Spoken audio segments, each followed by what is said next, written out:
Hello दोस्तों, कैसे हो आप सब। मैं उम्मीद करता हूँ आप सब अच्छे होंगे। दोस्तों, बिटकॉइन $18,000 का हाई बनाने के बाद और ऑलमोस्ट $19,000 को ये छू ही गया था। $100-200 नीचे रह गया था। हमारा पोस्टर भी तैयार था, लेकिन हमें लगता है कि अभी बहुत कुछ होना बाकी है और जल्दी ही ये 1,19,000, 1,20,000 और क्या इसका टारगेट हो सकता है शॉर्ट टर्म के अंदर, उसको मैं बताने की कोशिश करूंगा। क्योंकि यहाँ पे डिफरेंट चार्ट्स, इंडिकेटर्स बहुत सारे सिग्नल दे रहे हैं और शायद ही कोई वीडियो होगी पिछले 2-3 महीनों के अंदर जब बिटकॉइन $1,00,000 के नीचे भी था, जब बिटकॉइन $1,00,000 पे भी था, जब बिटकॉइन 1,05,000, $7,000 पे भी था। तब भी हम आपको बोल रहे थे कि यहाँ पे जो इसका हाई है, जो $1,10,000, $1,12,000 का जो जोन है, जब इससे निकलेगा तो इमीडिएटली एक पंप देखने को मिल सकता है और सीधा बिटकॉइन $1,18,000 को पार कर गया 2 या 1 दिन के अंदर, आप माने। तो यहाँ पे जो हमारे टारगेट हैं वो इस बारे में मैं शेयर करूँगा। चार्ट्स और इंडिकेटर्स क्या कहते हैं, और कोई बोलता है ना कि भैया चार्ट्स और इंडिकेटर काम नहीं करते हैं, तो ये चार्ट्स और इंडिकेटर देख लीजिएगा। और ये हम पिछले 3-4 महीने से शेयर ही कर रहे हैं। लेकिन वही होती है ना बात, जब माहौल बुरा होता है तो हम अपने बेसिक्स भूल जाते हैं। हम ये भूल जाते हैं कि ठीक है, मार्केट जो है शॉर्ट टर्म में न्यूज़ से इन्फ्लुएंस हो सकती है या कोई बड़े इवेंट से इन्फ्लुएंस हो सकती है, लेकिन ओवरऑल देखते हैं तो यहाँ पर जो बड़े बड़े इंस्टीट्यूशंस हैं, बड़ी बड़ी वेल्स हैं, वो क्या कर रही हैं और यहाँ पे चार्ट्स और इंडिकेटर क्या इशारा दे रहे हैं, उनको कैसे इग्नोर करें। तो कुछ उस बारे में समझाऊंगा और बिटकॉइन का शॉर्ट टर्म में क्या लगता है, लॉन्ग टर्म में क्या लगता है, वो भी इस वीडियो के अंदर मैं आपको बताने की कोशिश करूँगा। लेकिन यहाँ पे एक सवाल है आप सबका, और बहुत कॉमन सवाल है कि ऑल्ट कॉइन्स कुछ कर नहीं रहे हैं। आपको लग रहा होगा कि ऑल्ट कॉइन्स कुछ कर नहीं रहे हैं, लेकिन अगर आप कंपेयर करोगे, मैं ये बातें शुरुआत में इसलिए समझाने की कोशिश कर रहा हूँ ताकि जब मैं आगे आपको जो समझाऊंगा चीज़ें, आपको थोड़ा बेटर नज़रिया मिल पाए। अब वो कैसे? बिटकॉइन मैं मानता हूँ 1,05,000 से आज 1,18,000, ऑलमोस्ट 10-12% इसने ग्रोथ दिखाई है, मैं मानता हूँ ये चीज़, ठीक है। लेकिन ऑल्ट कॉइन्स ने क्या किया? चलो मैं बिटकॉइन का मानता हूँ कि भैया $1,10,000 या $1,00,000 जब अभी ईरान इजराइल हुआ था, वहाँ से आज की डेट में $1,17,000, $1,18,000, 18% इसने इंक्रीज़ किया है। लेकिन ऑल्ट कॉइन्स ने इन बिटवीन क्या किया? इथेरियम देखते हैं तो यहाँ पर ऑलमोस्ट $2,100 के आसपास आ गया था, आज जो है $3,000 के आसपास है, 50% की ग्रोथ दिखाई। एडीए की बात कर लो, हम बड़े कॉइन्स की बात करते हैं ज़्यादातर, हम वैसे कॉइन्स और या यूज केस कॉइन की बात करते हैं। एडीए की बात कर लो, आधे डॉलर के आसपास था, आज $0.75 के आसपास है। तो ये आपको एग्जांपल्स हैं, हमें जो है समझने चाहिए कि बिटकॉइन भी ऑल टाइम हाई बना रहा है, लेकिन जो है ऑल्ट कॉइन्स भी यहाँ पर कोशिश कर रहे हैं एक रिकवरी दिखाने की, और बिटकॉइन और अच्छा करेगा तो ऑल्ट कॉइन्स और अच्छी रफ्तार से यहाँ पे हमें रिकवरी करते देखने को मिलेंगे। थोड़ा सा और इंसाइट दूंगा, डिटेल में आपको बताने की कोशिश करूँगा। लेकिन एक जो कॉमन सवाल आप सबका निकल के आया, मुझे लगा सबसे पहले मैं उसी का जवाब देता हूँ, और बड़ा इंटरेस्टिंग है। कुछ भाई बहन हैं मेरे जो हमसे प्यार करते हैं लेकिन कभी कभी नाराज़ हो जाते हैं, और उनका यही शिकायत रहती है कि ऑल्ट कॉइन्स का कुछ नहीं हो रहा है, ऑल्ट कॉइन्स का क्या करें। पोर्टफोलियो मैनेजमेंट, रिस्क मैनेजमेंट की आपको मैं कितनी बार बात करता हूँ, नहीं है तो रीस्ट्रक्चर करने की आपको बात करता हूँ। तो उसमें क्या निकल के आता है कि भैया 50% अगर आपका पोर्टफोलियो बिटकॉइन के अंदर होता, 25% इथेरियम के अंदर होता और 25% आप ऑल्ट कॉइन्स में होते, तो कैसे आप यहाँ पे परेशान हो सकते हो। ज़्यादातर जो लोग नेगेटिव हैं या परेशान हैं वो 2 चीज़ों की वजह से हैं।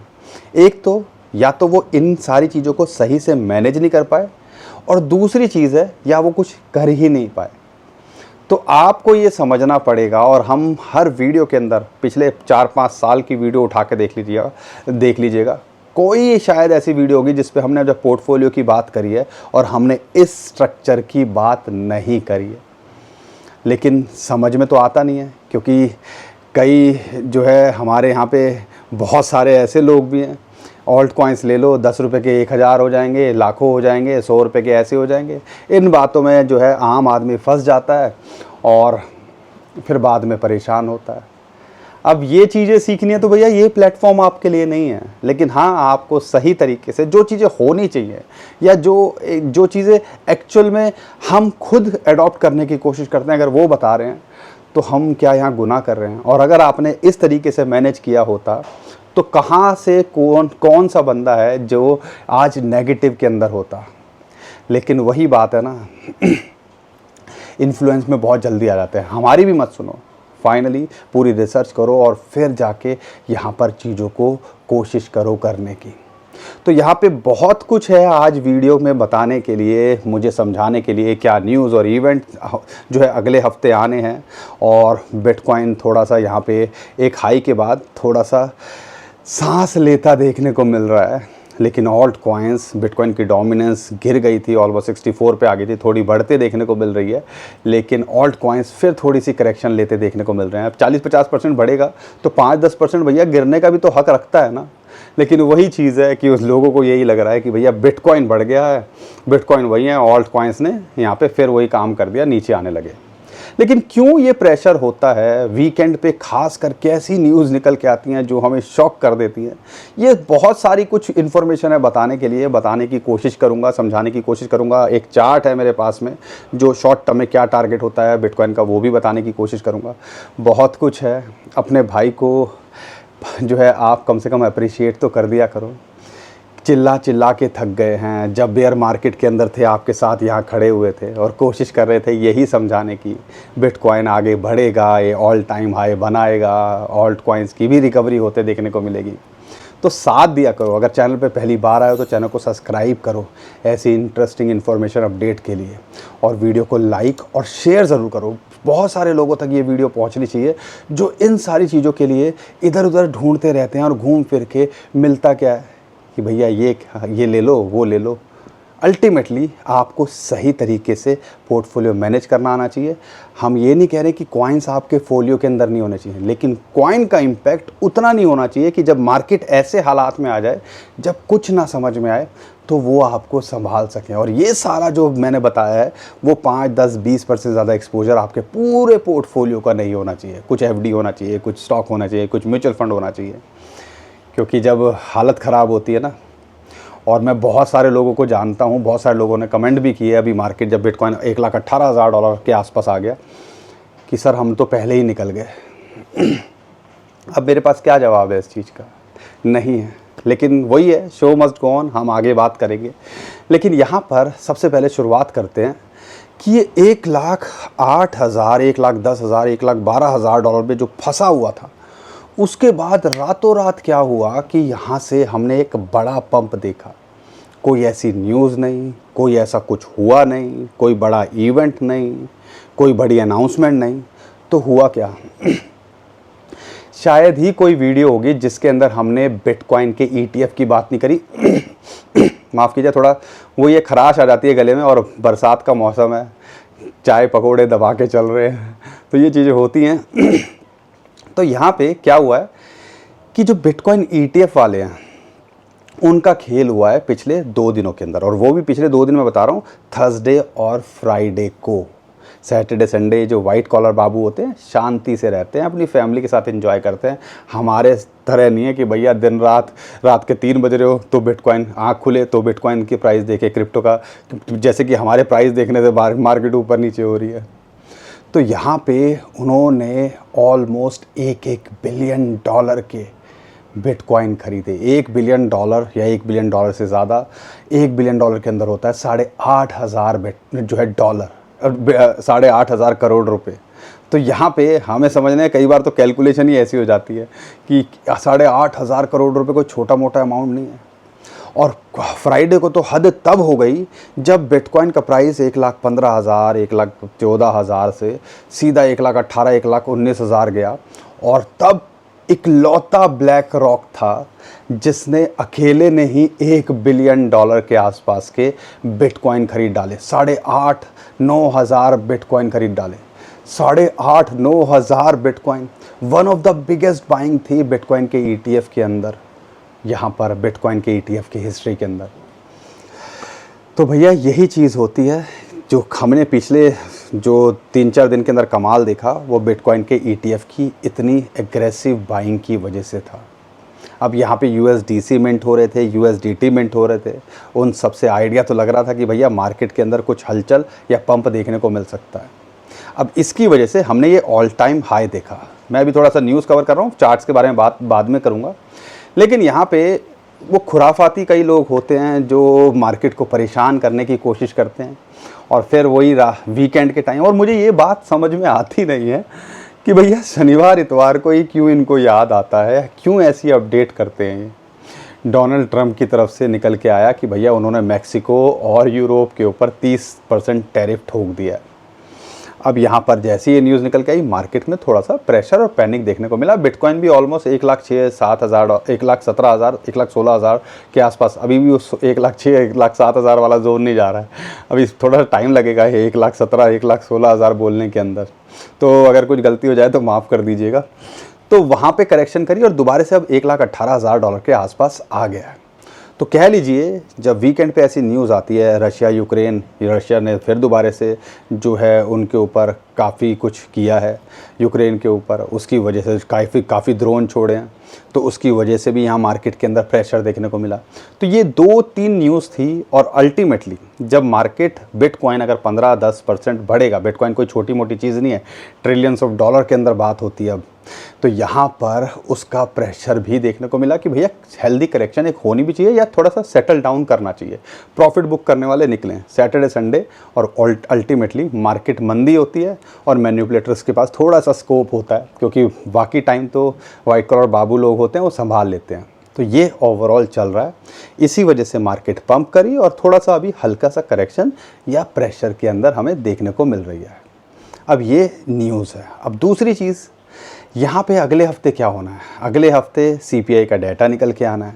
उम्मीद की जा रही है 2.6, पहले 2.4 था, हो सकता है थोड़ा सा उसका प्रेशर देखने को मिले, लेकिन आपको ये पता होना चाहिए जब भी बड़े बड़े इश्यूज़ निकल के आते हैं उनसे फ़ायदा बिटकॉइन को होता है, और वो हमें अभी उसके प्राइस में रिफ्लेक्ट होता देखने को मिल रहा है।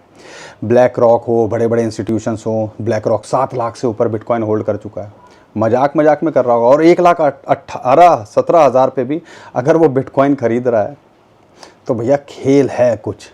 और यहाँ पे अभी भी बिटकॉइन के प्राइस के अंदर बहुत फ्यूल बाकी है, ये आपको समझना, और चार्ट्स भी जो बताते हैं वो मैं आगे बताऊंगा। लेकिन इसके अलावा अगर इवेंट की बात करते हैं, USA जो है अगले हफ्ते जो है, यानी कि जो अगले मंडे से, यानी कि 14 से लेकर 18 तारीख तक क्रिप्टो वीक मना रहा है। उसके अंदर जेनेसिस एक्ट की बात करते हैं, उसमें और 2-3 एक्ट हैं जिनके ऊपर वो वर्कआउट कर रहे हैं, तो वो भी पूरा का पूरा एक माहौल बनाने की कोशिश करेंगे और यहाँ पे और पॉजिटिविटी बिटकॉइन और क्रिप्टो करेंसी मार्केट को लेके आते देखने को मिल सकती है। और हो सकता है इसी चीज़ को फ़ायदा उठाने के लिए, या उनको कुछ ऐसे बड़े लोगों को कुछ पहले से ही पता होता है कि क्या अपडेट हो सकती है, उसका माहौल का पहले ही भैया वो फ़ायदा या एंटिसिपेट कर लेते हैं, बड़े बड़े एक्सपर्ट उनके साथ में होते हैं, या कुछ न्यूज़ भी हो सकती है, आपको पता ही है। जब ये बिटकॉइन 1,08,000 पे था, एक बंदे ने ऑलमोस्ट 150-200 मिलियन डॉलर की अपनी पोजीशन खोल दी थी 40x के ऊपर। अब क्या ऐसी न्यूज़ थी, आप समझ सकते हो भैया, ये सब चीज़ें चलती हैं। तो कहीं ना कहीं खेल होता है, मैनिपुलेटर्स भी प्ले करते हैं, बहुत सारी चीज़ें होती हैं जो पर्दे के पीछे चलती हैं, जिनको हम सिर्फ फिगर आउट करते रह जाते हैं। लेकिन हमने एक चीज़ समझी है और एक चीज़ हम यहाँ पे करने की कोशिश करते हैं, एक तो साइकिल बिटकॉइन का रिपीट होते देखने को मिल रहा है, और दूसरी चीज़ अगर बड़े बड़े इंस्टीट्यूशन हो, दुनिया का सबसे बड़ा अगर नाम होगा वो होता है ब्लैक रॉक, जो दुनिया के अंदर कोई भी कंपनी को सुबह शाम बेचने की क्षमता रखता है। अगर वो सब इतनी एग्रेसिवली बिटकॉइन के अंदर इन्वॉल्व है और उसके थ्रू इंस्टीट्यूशन बाय कर रहे हैं, तो यहाँ पर हम 1 लाख पे भी यही बोल रहे थे, हम 75,000 पे भी यही बोल रहे थे, हम 50,000 पे भी यही बोल रहे थे, और आज भी यही बोल रहे हैं कि अपने आप से सवाल करो वाई, क्यों कर रहा है। आने वाला वक्त बता ही देगा, क्योंकि वक्त बहुत सही जवाब देता है, और ख़ासकर उन लोगों को जिनको सिर्फ यही दिखता है कि क्रिप्टो करेंसी मार्केट के अंदर कुछ नहीं हो सकता और बिटकॉइन कुछ नहीं कर सकता। लेकिन हिस्टोरिकली डाटा की बात करते हैं तो हिस्टोरिकली डाटा भी बहुत कुछ अच्छा यहाँ पे हमें देखने को मिल रहा है। 2013 देख लो हाफिंग के बाद, 2017 देख लो हाफिंग के अगले साल, 2021 देख लो हाफिंग के अगले साल, 2025 देख लो हाफिंग के अगले साल। भैया हिस्ट्री रिपीट होते देखने को मिल ही रही है ना। बिटकॉइन तो जो है कहीं ना कहीं वो चीज़ें सही कर रहा है ना। तो अगर आपने 50% फोलियो बिटकॉइन के अंदर भी है तो कहीं ना कहीं वो तो अपना काम कर ही रहा है ना। आपके पोर्टफोलियो को ओवरऑल नेगेटिव तो नहीं जाने देने की कोशिश कर रहा हूँ, वो चीज़ें समझनी है। तो हिस्टोरिकली भी देखते हैं तो अभी इस क्वार्टर के अंदर और अगले क्वार्टर के अंदर बहुत धूम धड़ाके होने चाहिए। और यहाँ पे बिटकॉइन शॉर्ट टर्म के हिसाब से अगर मैं चार्ट की बात करता हूँ, हम आपको पिछले 1 महीने की वीडियो उठा लेना, 1,22,000 से 1,25,000 डॉलर बोल ही रहे हैं। उसके हिसाब से फेबनाची की रेशियो है 2, उसके हिसाब से 1,22,500 डॉलर। और अब एक और चार्ट निकल के आया है, वो है हेड एंड शोल्डर का, inverse head and shoulder, head shoulder, ठीक है। लोगों ने या इंडिकेटर्स ने, और कितना ब्यूटीफुली ये चार्ट काम कर रहा है। मंथली कैंडल आप देखिएगा इसकी, और उसके बाद आपको एक आइडिया लगता है कि भैया 1,25,000 डॉलर का आप इमीडिएटली टारगेट क्यों लेके चल सकते हो। तो 1,25,000, 1,22,000, तो ये जो जोन है ना, जैसे 1,10,000, 1,12,000, 1,08,000, ये जो 3-4 हज़ार डॉलर के जोन में फंसा था, तो ऐसे ही हमें लगता है कि ये इस जोन में भी फंसता देखने को मिल सकता है। और शॉर्ट टर्म में ये आपके टारगेट हो सकते हैं। अब वो कैसे हो सकते हैं, थोड़ा सा मैं चार्ट्स के हिसाब से ही समझाता हूँ आपको दिखा के। अगर इस चार्ट को भी देखते हैं तो यहाँ पर इन्वर्स हेड एंड शोल्डर, एक होता है हेड एंड शोल्डर, पहले आपका शोल्डर बनेगा, एक शोल्डर, फिर हेड बनेगा, फिर आपका एक और शोल्डर बनेगा, फिर मार्केट ब्रेक डाउन करेगी। लेकिन इन्वर्स हेड एंड शोल्डर एक बुलिश सिग्नल होता है। उसके अंदर ये हमारा नेक लाइन, ये एक शोल्डर, ये एक शोल्डर, और ये हमारी नेक लाइन। तो इसको भी चार्ट में अगर आप ऑब्जर्व करोगे तो क्या है, 2021 का हमने ऑलमोस्ट टॉप देखा था $69,000, फिर उसको रिवर्स किया, ऑलमोस्ट 64 से 69 गया, फिर 2023 में $15,000 आया। अगर $15,000 से नेक लाइन की कैलकुलेशन लेते हैं, और फिर जब इसने अभी दोबारा से ऑलमोस्ट $75,000 लगाया, फिर नीचे है ऑलमोस्ट $50,000, तो पहले बना लेफ़्ट शोल्डर, फिर इसका बना हेड, फिर इसका बना राइट शोल्डर, और राइट शोल्डर के बाद में फिर ये नीचे आया। और राइट शोल्डर को जब इसने ब्रेकआउट किया तो हमने देखा $1,10,000 के आसपास, $1,09,000। उसके बाद ही इसने रीटेस्ट किया उसी नेक लाइन को, जो कि लगभग $75,000 के आसपास आती है। तो यहाँ पर उसको भी इसने रीटेस्ट किया। रीटेस्ट के बाद अब दोबारा से ध्यान रखिएगा, इस नेक को इसने ब्रेक डाउन नहीं किया, उसके नीचे नहीं आया। और अगर इन्वर्स हेड एंड शोल्डर के हिसाब से देखते हैं, इस चार्ट के हिसाब से देखते हैं, और अगर हम हेड से लेकर नेक लाइन की प्राइस की कैलकुलेशन लेते हैं, और इस टाइम पे जब ब्रेकआउट इसने किया और वहाँ से कैलकुलेशन लेते हैं, तो $1,25,000 के आसपास, $1,26,000 के आसपास इसका एक टारगेट बनता है। लेकिन ये कैलकुलेशन, ये हेड एंड शोल्डर पैटर्न हमने पहले भी आपके साथ शेयर किया था, और तब अभी जो है फिर इसने रीटेस्ट किया, अब दोबारा से वही पैटर्न के अंदर ही चल रहा है। तो ऐसा लग रहा है बिल्कुल कॉपी पेस्ट कर दिया है इसने, अगर पिछले 4 साल के साइकिल को देखते हैं, ठीक है। तो ये इंडिकेटर्स हैं, इसीलिए हम आपको $1,25,000 का टारगेट बार बार बोल रहे थे कि बिटकॉइन जा सकता है। हर बार चार्ट दिखाने की ज़रूरत नहीं है, बार बार चार्ट दिखाऊंगा ना तो बोरिंग हो जाएगा आपके लिए।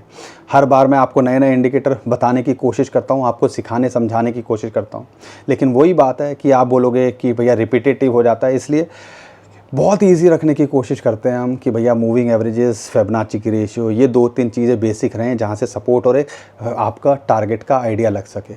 लेकिन ये चार्ट्स हम पीछे प्रोसेस करते रहते हैं, और उसके बारे में ही तब हमारे जो है इंडिकेटर्स, या आप कह लीजिए टारगेट निकल के आते हैं, सपोर्ट निकल के आती हैं। तो यही चीज़ है, तो ये आपको सीखनी है। इस चार्ट को भी सीख लीजिएगा, आने वाले टाइम के अंदर और दूसरे क्रिप्टो के अंदर, स्टॉक मार्केट, कहीं पे भी ये काम आ सकता है आपके। तो उम्मीद करता हूँ ये, अगर इसके हिसाब से देखते हैं तो ये फ़िलहाल आपके लिए एक टारगेट हो सकता है। लेकिन अगर शॉर्ट टर्म में देखते हैं, जैसे मैंने आपको बताया, $1,22,500 फिबोनाची की रेशियो 0.2 उस तक जा सकता है। एक साइकोलॉजिकल $1,20,000 भी हो सकता है कि भैया 1,20,000 पहुंच गया, 1,10,000 पे इसने काफ़ी टाइम लगाया, तो हो सकता है वहाँ कुछ दिन के लिए ये परेशान हो, या उस जोन के अंदर ये $4-5,000 के अंदर 1,20,000 से 1,25,000 एक रेजिस्टेंस फेस करें। अगर यहाँ पे इमीडिएट सपोर्ट की बात करते हैं, अभी 1,10,000 से लेके 1,12,000 जो प्रीवियस हाई है वो इसके लिए सपोर्ट निकल के आता है। और जिस हिसाब से बिटकॉइन की बाइंग देखने को मिली है खासकर ETF के थ्रू, तो कहीं ना कहीं थोड़ा लॉन्ग टर्म का विजन, और वही 2025 अभी बाकी है, तो हमें 2025 के अंदर बने रहने की कोशिश करनी चाहिए। माफ़ कीजिएगा, लगता है थोड़ा वीडियो लंबी हो रही है, तो मैं अब थोड़ा जल्दी जल्दी बताने की कोशिश करूँगा। यहाँ पे बिटकॉइन को लेके तो उम्मीद करता हूँ आपको एक आइडिया लग गया होगा, लेकिन अगर मैं देखता हूँ या बड़े बड़े इंस्टीट्यूशंस की बात करते हैं, उनकी प्रिडिक्शन जो बोल रहे थे, हम तो पर्सनली $1.5 लाख के आसपास सोचते हैं, लेकिन बहुत सारे लोग हैं जो बोलते हैं कि ये $2.5 लाख तक भी जाता देखने को मिल सकता है। एक और इंटरेस्टिंग फैक्ट आपको बताता हूँ, गूगल पे सर्च मारोगे तो 1 करोड़ रुपये प्राइस दिखता है, एक इमोशन जुड़ता है। हक से जिसके पास एक बिटकॉइन है वो बोल सकता है भैया मैं करोड़पति हूँ, और उससे भी ज़्यादा 1 करोड़ होना बहुत बड़ी बात होती है यार। अगर आम बाबू की बात भी करता हूँ ना, कोई सरकारी या प्राइवेट जॉब के अंदर भी है, उसके लिए 1 करोड़ रुपए बहुत बड़ी बात होती है। जमा नहीं कर पाता पूरी ज़िंदगी में, हमारे घर वाले नहीं कर पाए थे। अगर देखते हैं, अगर वो जॉब में थे तो बहुत सारे लोग इस चीज़ से रिलेट कर पाते हैं। तो ये चीज़ आपको भी सीखनी है। कई लोगों के कमेंट आए, सर ही ऐसा हमें तो विश्वास ही नहीं हो रहा है, हमारे घर में किसी ने जो है, किसी के पास में 1 करोड़ रुपए नहीं है, या वो जोड़ नहीं पाए, प्रोविडेंट फंड सब कुछ मिला के, रिटायरमेंट फंड कुछ भी नहीं। तो समझ सकते हो यार, बिटकॉइन एक इमोशन बन चुका है, और इस इमोशन को हम फॉरवर्ड करेंगे। और आपसे एक रिक्वेस्ट करेंगे कि वीडियो को लाइक और चैनल को सब्सक्राइब करो। लेकिन इसके अलावा बिटकॉइन सच में कमाल कर रहा है, और वो क्या कर रहा है, अगर मार्केट के अंदर दुनिया की कोई भी बड़ी एसेट ले लो, कोई भी बड़ी कंपनी ले लो, मार्केट कैप के हिसाब से देखते हैं, इसने अमेज़ॉन और गूगल को भी पीछे पछाड़ दिया है। अब ये 5वीं सबसे बड़ी जो एसेट बन गया। गोल्ड अगर यहाँ से जो $2.5 लाख की बात कर रहे हैं, अगर वहाँ तक ये चला गया तो यहाँ से ऑलमोस्ट डबल होगी इसकी मार्केट कैप, और डबल होगी मार्केट कैप तो गोल्ड के बाद इकलौता ऐसा एसेट होगा जो कि दुनिया के अंदर सबसे प्रेशियस होगा। बड़ी बड़ी कंपनीज़ को तो ये पीछे पहले ही छोड़ चुका है। 3 कंपनीज़ रह गई हैं, एनवीडिया, एप्पल और माइक्रोसॉफ्ट। अब अगर ये टारगेट पहुंच गया इस बुल साइकिल के अंदर तो हम ज़्यादा शॉक नहीं होंगे कि ये भैया दुनिया की दूसरी सबसे बड़ी एसेट भी बन जाए। ये कमाल कर रहा है।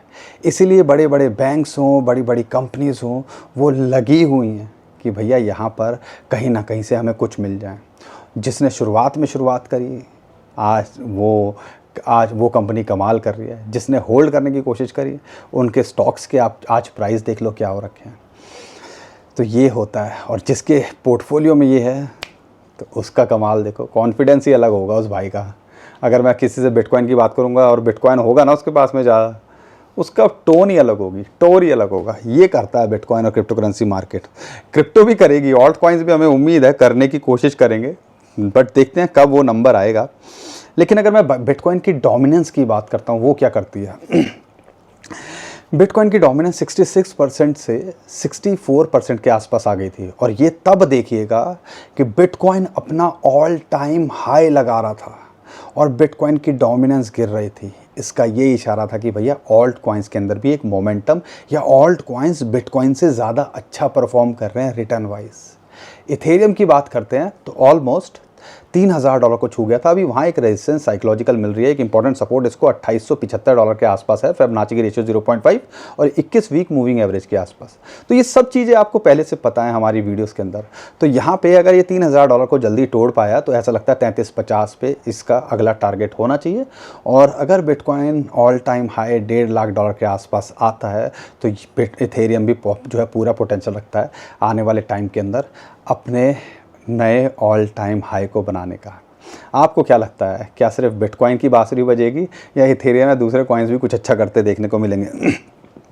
इसके अलावा देखते हैं कुछ कॉइन्स की बात करते हैं, इथेरियम को छोड़ दें तो यहाँ पे सोलाना 200 जो डे मूविंग एवरेज की एक रेजिस्टेंस मिल रही है जो कि लगभग $164 के आसपास आती है। इसको ब्रेकआउट करेगा तो ये भी पोटेंशियल रखता है $200 अपने ऑल टाइम हाई को छूने का। XRP बोल रहे थे $2 के ऊपर, 2 से $2.25 के बीच में घूम रहा है, ब्रेकआउट करेगा, और ब्रेकआउट अभी करता देखने को मिल रहा है।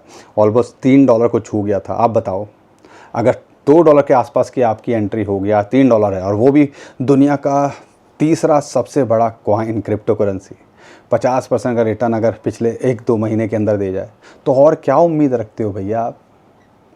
लेकिन हमें वही है ना कि भैया हमें तो यार 10 रुपये के 10 लाख करने हैं। उसी झोल में फंस के ज़्यादा कच्चा लालच करके हम में से ज़्यादातर लोग परेशान हो जाते हैं, रातों की नींद गंवाते हैं, ज्ञान की बातें लगती हैं। कई लोगों के भाई साहब के अभी भी महानुभाव के कमेंट आएंगे, तू ज्ञान ज़्यादा देता है। अरे ज्ञान नहीं देता भैया, आपको समझाने की, रियलिटी से अवगत कराने की कोशिश करता हूँ। एनीवेज, कार्डानो $0.5 पे कितना बोला, एंट्री बना लो। कितनी बार इसने मौका दिया। अभी 200 डे मूविंग एवरेज की इसको रेजिस्टेंस मिल रही है 0.74, लेकिन अगर ये $0.65 के आसपास आए तो इसके अंदर अभी भी एंट्री बनाई जा सकती है। सुई $3 के नीचे कितना बोला, $2.5 के आसपास आ गया, देख लो ऑलमोस्ट $3.5। 200 डे मूविंग एवरेज को ब्रेकआउट करके वहाँ सपोर्ट मिल रही है जो कि $3 के आसपास आती है। अगर यहाँ से ब्रेकआउट करेगा तो ये भी पोटेंशियल रखता है ऑल टाइम हाई को छूने का। ऑनडो $0.7 के नीचे कितना बोला, $0.9 तक चला गया था। जिस हिसाब से RW का नैरेटिव बन रहा है तो हमें उम्मीद है ये भी आपको इन फ्यूचर अच्छा करता देखने को मिलेगा। अगर एंट्री के लिए देख रहे हो, $0.8 के नीचे मिले तो आप अभी भी फोकस कर सकते हो। आर्बिट्रम 200 डे मूविंग एवरेज की इसको रेजिस्टेंस मिल रही है $0.33 के आसपास आ गया था, तो कितना एक अच्छी अपॉर्चुनिटी ये भी थी। लेकिन यहाँ पे $0.44 को ब्रेकआउट करता है और इथेरियम अच्छा करता है तो ये भी पूरा पोटेंशियल रखता है $0.5 से फिर $1 या $1.25 जाने का। नियर प्रोटोकॉल AI के लिए देखते हो तो हमें लगता है कि ये एक यूज केस है, टीम भी एक्टिव लगती है, तो इस पे भी पोटेंशियल है। अगर ये $2.3 के आसपास मिले तो एक अपॉर्चुनिटी इसमें भी दिखती है, और शॉर्ट टू मिड टर्म में $3.5 से $4 जाने का, और लॉन्ग टर्म में ये भी $8 साढ़े $8 जाने का पोटेंशियल रखता है। बाकी दोस्तों, मेरे भाइयों बहनों, हम फाइनेंशियल एडवाइज़र नहीं हैं। हमने जो गलतियां करी हैं, जो हमने ये वनवास देखे हैं 3-3 4-4 साल के, और कभी जो आज कई लोग उस फेज़ में होंगे जो सदमे में हैं, डिसपॉइंटेड हैं, वो फेज़ हमने कई बार देखे हैं। इसीलिए हमारे चेहरे पे आप ज़्यादातर बोलते हो, पता ही नहीं, हमेशा बुलिश बात करते हो, कॉन्फिडेंस अलग रहता है, क्या करते हो। तो भैया हम ये झेल चुके हैं। हम में से कई लोग पुराने चावल हैं जो वीडियो भी देख रहे होंगे, वो सब जानते हैं। लेकिन हमने जो गलतियां करी हैं उनको सुधारा, रिस्क को कवर करके चला। अपना फाइनेंशियल एडवाइज़र से ज़रूर पूछिएगा कुछ भी करने से पहले। और ये जो वीडियो है इसको थोड़ा सा रिसर्च करो, अपनी भी रिसर्च डालो, अपने फाइनेंशियल एडवाइज़र से पूछो, और उसके बाद कुछ करने की कोशिश करना। यहाँ से कुछ ना कुछ अपॉर्चुनिटी मिल सकती है, और क्रिप्टो करेंसी मार्केट देती रहती है। जब बुरे हालात होते हैं तो 2-4 दिन ही लगते हैं माहौल चेंज करने के लिए, और वो अभी फ़िलहाल हमें होता देखने को मिल रहा है। लेकिन थोड़ी समझदारी दिखानी है, रिस्क को पूरा कवर करके चलना है। तो यहाँ पर ये सारी चीज़ें अगर बेसिक भी करना शुरू कर दोगे तो इसमें अपॉर्चुनिटीज़ भरी पड़ी हैं। बाकी दोस्तों, आपके ऊपर छोड़ता हूँ। उम्मीद करता हूँ हर बार की तरह आपको हमारा कंटेंट अच्छा लगा होगा। वीडियो पसंद आई है तो वीडियो को लाइक करिएगा, चैनल को सब्सक्राइब कीजिएगा, ट्विटर टेलीग्राम को हमारे फॉलो कर लीजिए। नीचे डिस्क्रिप्शन जो लिंक है उसी से कीजिएगा। बहुत सारे स्कैमर हमारे नाम से स्कैम करने की कोशिश कर रहे हैं टेलीग्राम पे, ट्विटर पे। तो हमारे नाम से अगर कोई भी आपसे कुछ भी पैसे मांगता है या कुछ भी बोलता है करने को, पर्सनल मैसेज आपको करता है, तो भैया वो समझ लीजिएगा स्कैमर है। हमें आपसे कुछ नहीं चाहिए, बस ऐसे ही प्यार लुटाते रहो, अपने लाइक्स बढ़ाते रहो, और अपने भाई को ऐसे मुस्कुराते देखते रहो, वही हमारे लिए काफ़ी है। अभी के लिए विदा लेता हूँ। खुश रहिए, मुस्कुराते रहिए, कमाते रहिए। आपका दोस्त पंकज। थैंक यू, नमस्कार, धन्यवाद।